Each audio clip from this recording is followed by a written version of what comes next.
Hey everyone, I'm Ryan from Ratings.com. Today, we're testing the Sony A8G. It is a 2019 model OLED from Sony and is the direct replacement for the A8F from last year. It is the cheaper of Sony's OLEDs for this year and is missing some of the features that were added to its big brother, the A9G. Nonetheless, the A8G is an excellent TV with outstanding picture quality. We bought the 55-inch Sony A8G to test, but it also is available in a 65-inch variant. We expect the larger size to have a very similar picture quality. We also expect the AG8, the European variant, to perform the same. First, we'll look at the design of the TV and then move on to the picture quality. We'll look at the motion handling, input lag, sound, smart features, and then see how it stacks up to the other TVs currently on the market. If you'd like to skip straight to our test results, click on the links in the description below. The A8G has an excellent design. It shares similarities with the A9G as it is very slim and has a sort of boxy design language. It is very clean looking and doesn't have any distracting lines. The stand has a unique feature you will probably appreciate, as the TV can be mounted in two different configurations. As we see here, it is in the raised stance, which leaves a little gap between the TV and the table it sits on in case you might want to add a speaker or a soundbar in front of the TV without blocking the picture. If you want to have the minimalist look, you can flip the stand around 180 degrees and mount the TV so it sits directly on top of its foot, similar to the A8F and A9G. The A8G features a new version of Sony's acoustic surface technology, where actuators placed directly behind the screen vibrate the glass to emit sound. We'll see later in the review how this system performs. The borders, much like other OLEDs, are very thin and not distracting. As we look at the TV from the side, we can see that the entire TV is thin and would sit close to a wall when VESA mounted. The controls for the TV are found behind the left-hand side, near the inputs. It can do basic functions like select the input, control volume, power on and off, but if you want more control of the full smart features, you'll have to use the remote, which we'll look at a little bit later. The Sony A8G has many inputs along the left side and bottom of the back. Unfortunately, the cable management system is not as complete or as clean as the Sony A9G, and there are only two full bandwidth HDMI 2.0 ports, which means that not all ports can accept the full 4K 60Hz 444 chroma signal. This can be a problem for PC gamers as well as anyone who has more than two HDR-capable devices that they want to connect to the TV in 4K. Looking at a thermal image of the A8G, the temperature output is fairly uniform across the screen. This is typical of OLED since each pixel produces its own light.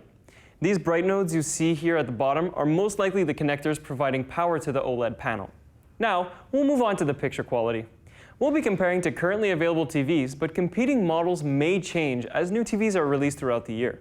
For an updated comparison with new models as we buy and test them, see the review page on our website, which is linked below. First, let's look at the contrast ratio.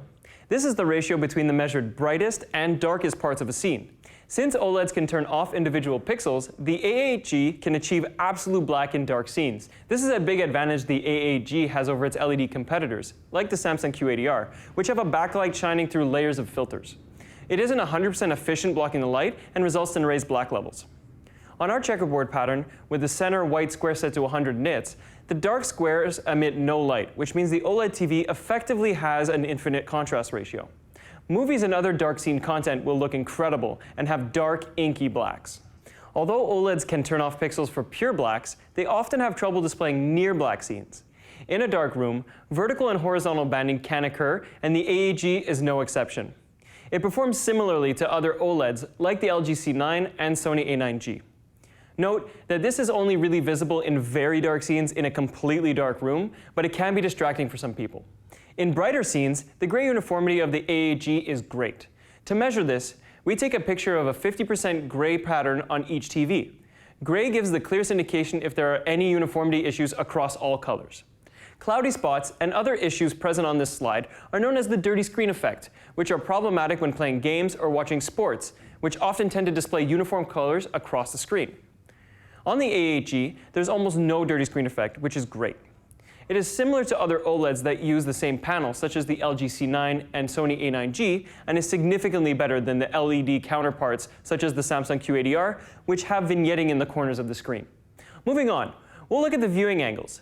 If you sometimes watch TV off-center or have wide seating, then good viewing angles are important to ensure an accurate image from any viewing position. The A8G performs excellently. The black levels and gamma do not shift very much, even up to extreme angles. The The colors do tend to shift at around 30 degrees, and the colors wash out beyond 47 degrees off axis, which is still good compared to most televisions. LED competitors like the Samsung Q80R have more difficulty remaining accurate at an angle, and that's why Samsung developed a special optical layer technology for the Q80R that disperses the light for better viewing angles, which works pretty well. If you watch TV in a bright room, then good reflection handling is important. The A8G has excellent reflection handling and is almost identical to the Sony A9G and the LG C9. However, the OLEDs do have a purple tint to the reflections, which might bother some people. Because the front of the display is glass, the reflections are mirror-like and don't diffuse across the screen. Among these TVs, the Samsung Q80R has by far the most impressive reflection handling, as it has a special filter that helps cut the reflections. Another key aspect to television performance in a bright room is peak brightness. The brighter an image, the better it can counteract glare. The Sony A8G has good brightness and has very similar performance to the Sony A9G. The LG C9, however, is a bit brighter by almost 100 nits in some cases. The LED TVs, such as the Q80R, have the leg up here and can get much brighter thanks to the full array of LEDs positioned directly behind the screen. The technology itself between LED and OLED is different, and LEDs are in general able to get much brighter with similar power consumption. The A8G supports most HDR formats. Brightness in HDR content is handled slightly differently, so the TV has different values for the peak brightness. In HDR, the A8G can get bright at a maximum recorded value of 768 nits, but not as bright as competing LCD TVs. The HDR peak brightness performance is similar to other OLEDs and is good enough for most people, but for better brightness and more specular highlight detail, an LCD TV like the Q80R will be much better. A wide color gamut is important for producing vivid colors in HDR content. The A8G can produce a wide color gamut, which is great, and is on par with other OLEDs tested this year, like the LG C9.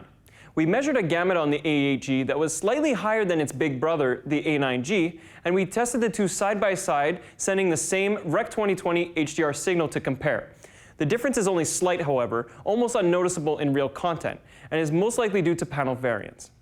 The A8G has a decent color volume, but it is hindered by the white subpixel that desaturates pure colors at high brightness levels. We also measure the EOTF, or electro-optical transfer function, of each HDR TV. This measurement shows how the brightness of the TV changes depending on the signal level or stimulus. The yellow line in this plot is the reference PQ curve, or the brightness that an ideal TV should follow. This reference line is unachievable by any TV at the moment though, so every TV has a way to tone map the input signal to the display's capabilities. The A8G follows it accurately, which is good for those who care about watching movies with accurate colors as the director intended. Like other OLED TVs, the A8G may have the risk of burn-in after displaying long periods of static content. It uses an organic compound to emit light, which degrades with usage. You can see our video series linked below for an investigation into this issue. However, we don't expect this to be a problem with most people who change the content that they watch. Before we move on to the motion capabilities, there was something strange we noticed while testing this TV. There was a white subpixel processing issue when we tried to display Chroma 444 at 4K 60 Hz in either game or graphics mode. It caused a weird static ghosting to the left and right of letters displayed on our Chroma 444 test image. It was an easy bug to fix, as we only needed to lower the contrast setting of the A8G by 1 point, so we expect that this bug will be fixed in a future update, and we will update our review on our website if it gets fixed. Now, we'll move on to the motion handling of the A8G. The response time, which is the amount of time it takes for the panel to change from one color to another, is nearly instantaneous, like all other OLEDs. This means that there is almost no blur trail behind moving objects, which is great for gaming and watching sports. Unfortunately, that means there isn't much blur to smooth motion in between frames of low frame rate content, which results in stutter in slow panning shots, which can be distracting for some people. To alleviate this, motion interpolation can be enabled to increase the frame rate of the content if you don't mind the soap opera effect.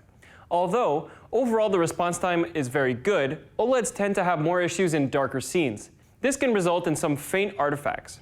A lot of people don't notice it though, either because it is faint or the content they watch doesn't highlight these problems.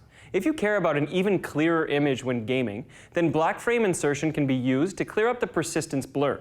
Like the A9G and other recent OLED TVs, the A8G also supports a black frame insertion feature. For 60 Hz content, this displays each frame for half the duration, with black frames in between. Those sensitive to flicker may find it distracting, and it also reduces the screen brightness significantly, so it might not be for everyone.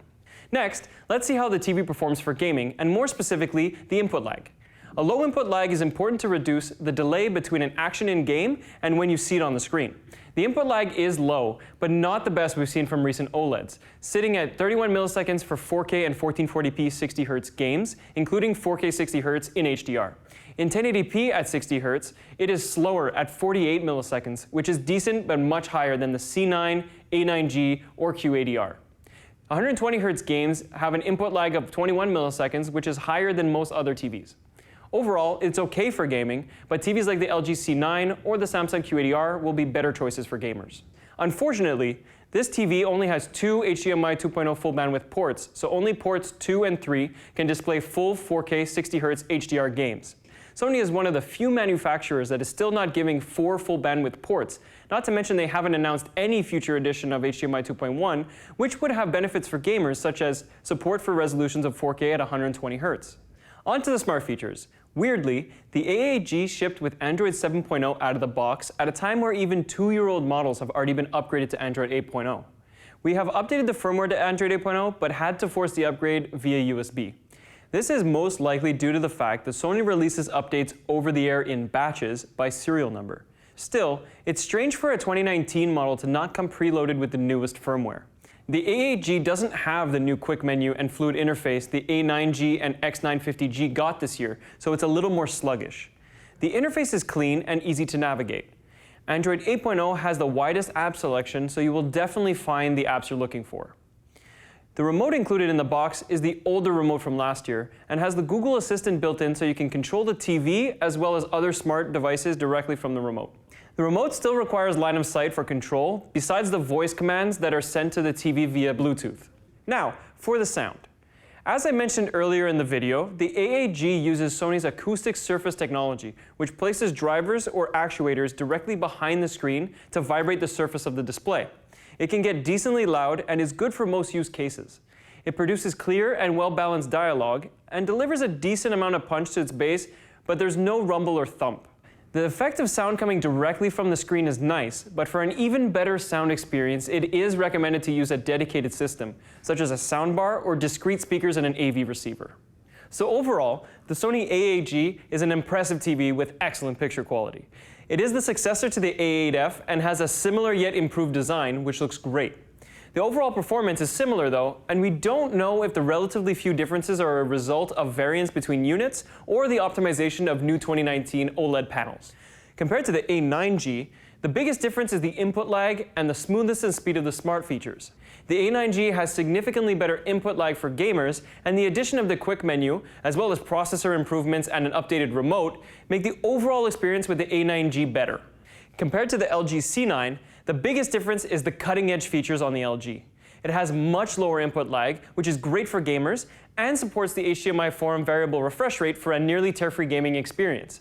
The C9 also supports HDMI 2.1 for future-proofing, but we haven't tested this yet as no HDMI 2.1 sources are available at the moment. If you don't care about that, then both TVs have very similar picture quality, and they actually use the same 2019 LG panels. LCD TVs like the Samsung QADR behave differently than OLEDs, and therefore have different performance. Whichever is best between them really depends on what matters to you. The A8G can produce perfect blacks in a dark room and has excellent wide viewing angles. The QADR can get much brighter than the A8G, which combined with the excellent reflection handling is fantastic for a bright room. The QADR also has many more features to please gamers, including better input lag and FreeSync variable refresh rate, and has no inherent risk of burn-in. So that's all for today. Are you a fan of the Sony A8G? Have you bought it? Let us know in the comments section below. You can check out all of the measurements from this review on our website. And hey, if you like this video, subscribe to our channel for more videos. Also, if you want to access our latest test results first as we buy and test new models, become an insider on the website. Lastly, we're currently hiring for our offices in Montreal for various positions. So, if you want to help people find the best product for their needs, have a look at the career page on our website. Thank you very much for watching, and see you next time.